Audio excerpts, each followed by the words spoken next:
After trading Cat early in the preseason, the Timberwolves picked up Donte Divencenzo and Julius Randle, which a lot of people disagree with. Here's my question. Is this a team that Anthony Edwards can make a contender in the loaded Western Conference this season?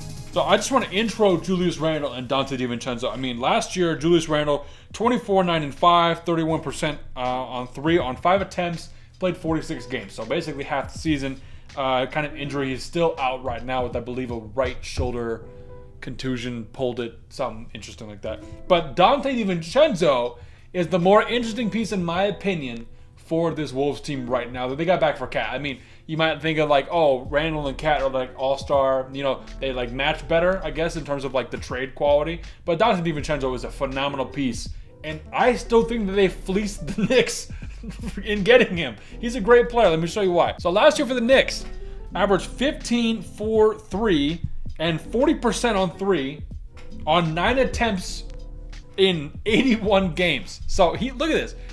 8.7 attempts. He made 40% of them. Like that's like you're getting 9 to 12 points per game off of Donte Divencenzo threes. 81 games this season. Based off last year. Year before, 72. Year before, he was injured, 25, 70. But recently, he's been very, very healthy. Played a lot of games. I mean, playing 29 games in a Tibbs system is honestly, I don't know how he did that. I guess he came off the bench and stuff, but I mean, he was very, very good. This is a huge deal because I think Donte Divincenzo is going to make a phenomenal impact. Like my comparisons for him in terms of like player style go to like KCP, Caruso, guys like that, good shooting guards. You can just plug and play good D, make a bunch of shots. He's played at a high level with the Bucks. He was a very big part of that Knicks team. Honestly, even though they haven't like really done anything yet, and now he's on the Timberwolves, he's going to make a massive impact. And I think we've already seen that in the preseason. If you didn't see that Knicks Timberwolves game preseason, it's hilarious. Just go check that out. But Divincenzo, he's a guy that's got some fire to him. I really, really like that. I've liked him since college. I mean, he had that crazy like 30-point game off the bench at Villanova to win the championship. Crazy. So, but still, 40% on 9 threes a game. Now, I don't think that level of volume will be able to continue on the Timberwolves. I think that's going to be maybe a little bit less. Could be more with Cat gone. Who knows? But in terms of who they got back, I'm not even going to cover Randle because he's not going to play for a little bit.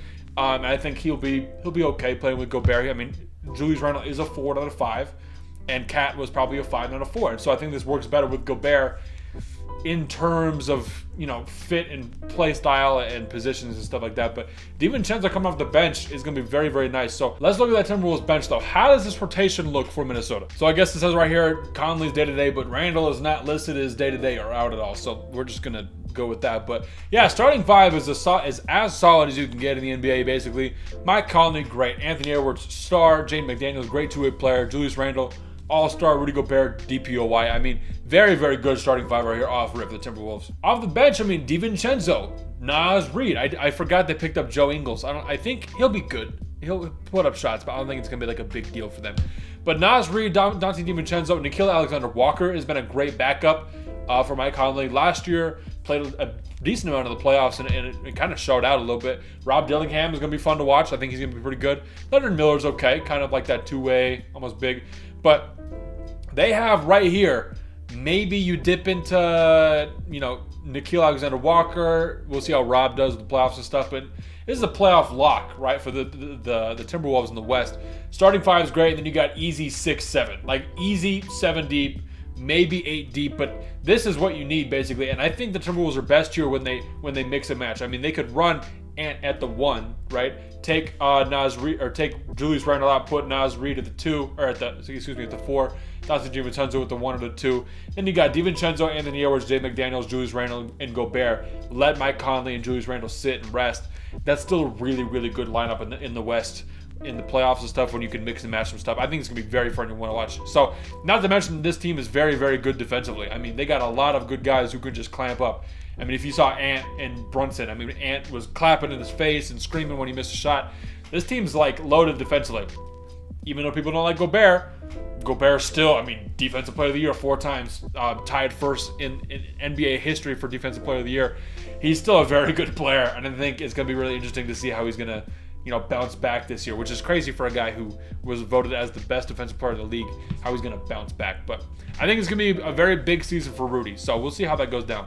Like I said, now that Cat's gone, I mean, Cat had a tremendous impact on the team last year to get them to the Western Conference Finals First one in 20 years since KG was in Minnesota. But this team right now is not looking too bad. I do like the depth. Once again, Donte is very good. Julius Randle's it's a pretty good replacement for what you can get for Cat. I mean, in terms of what they were doing, it's not like they got like 2 guards and they just like shifted. No, they got a power forward who can kind of.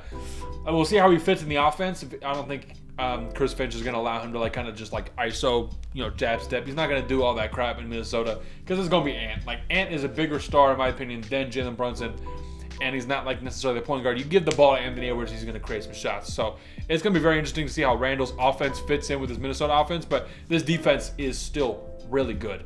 Well, the question is, how is Ant? Like, is this a team that Ant can take to the NBA Finals? Maybe. Let's check out Ant. So right here, we're on Darko. If you don't know Darko, man, I don't know at this point. If you watch my channel, I use Darko all the time. So Darko is pretty good estimate. You can see how a player is trending basically in their career. So Ant has easily been, I mean, let's look at his seasons right here. He's easily been on the rise for a long time. So now he's probably at the 4.5 to 5 mark in terms of DPM daily plus minus. So at a 4 or 5 plus minus, it's pretty good. Box score, it's just a daily. You can see all of his little games right here if you don't know what I'm talking about. That's basically what that means. And so he's trending upwards. So a 4 or 5 DPM is basically like a consistent all-star, like a very good all-star, which Ant is. He's a very good all-star, usually number 1 option. So Ant is easily 100% trending up. And we can see like the last couple games kind of dip down a little bit. Probably, I think this accounts for playoffs, I'm pretty sure. So I think that's what that would be, like losing the Western Conference Finals to the Mavericks. But Ant overall has been very, very good. And I think this is a very good team that he could lead to another Western Conference Finals. We're going to have to find out. We'll talk about that in a sec. But Ant is a tier 1 star. And on this channel, like I want to be very specific with my wording, whatever I want. I don't even know that's a thing. But Ant is not a superstar. I deem someone a superstar once they win like an accolade. I think that really kind of separates, because Ant and Shea and Luka are still kind of chasing that like accolade, but guys like Giannis, Embiid, Jokic, they're just on a different tier. And so I just like to separate that. Rising stars, in their prime, stars who have won something. So Ant is definitely a star, but not a superstar yet. So Ant is one of the best stars in the league. Top 3 in terms of like Shea, Luka, Ant. I think Shea and Luka might lock up MVP this year. I'll talk about that in a poll that I did probably 2 weeks ago for the season. But yeah, Ant is, I mean, he's a star. He's tier 1 star. So can he carry this Timberwolves team to a Western Conference Finals? I think yes. And so that deems them as contenders 100%. I think the only team that they can't beat is the OKC Thunder. That's who my pick is to go out of the West. I think that's pretty consensus at this point. But I do think that they are easily the second best team in the West. And after OKC and them, I think there's a little bit of a gap with Dallas, maybe Memphis, Phoenix, Denver, kind of that, the rest of like the top 6 teams. So like I think they're above those teams. And it comes down to their defense, Ant taking another jump, maybe being a 30-point per game scorer. I think his assist numbers definitely go up. Because I think Mike Conley is like trending down a little bit. I mean, we can even check that right now on Darko. I mean, yeah, right here. I mean, Conley is definitely dipping down, kind of he's at a 1-ish. So his peak is pretty high. That's pretty good, but definitely dipping down. So I think it's safe to say that Ant's production in terms of like leading an offense and assist percentage and assist turnover ratio and stuff like that is going to improve. Hopefully, it's definitely going to be a lot more volume with him handling the ball and creating more for the offense, because Conley is on his way out. I don't know how Rob Dillingham fits into that, but yeah, I think Harden is. I think Ant is a lot like Harden because they're pretty durable. I mean, he's only missed 26 games in 4 years. That's pretty good. That's about like 8 games-ish a year. So he's playing 70 games, which compared to a lot of people is really, really good. He's averaged 26, 5, and 5, and he's 36% from 3 on 7 attempts. So once again, I think the volume will go up. If his efficiency can get better, he will easily reach that 30-point per game mark this season. And I think that's just normal for a star on the rise. I mean, he's 23. He's my age. I think I'm older than him by like 2 or 3 months. So 23. So he's definitely on the rise, and he could hit his prime pretty soon, and it's going to be really interesting. So 100%. OKC is the only team that's better than them. They are 100% contenders. And I think that they could have a real shot at going to the finals. But OKC stands in the way of that, and they have a very similar team as them. So that's all I got for today. If you have not seen the rest of the series, Contenders or Pretenders, it's in the playlist. a link somewhere. I think it's on the screen right now, but go check it out. I'm doing every single team. I've got to do like 2 videos a day for the next week because I've been behind, but I'm gonna grind this out, bro. So I love doing this. I want this to be my job. So if you like them, let me know. That's all I got for today. We out.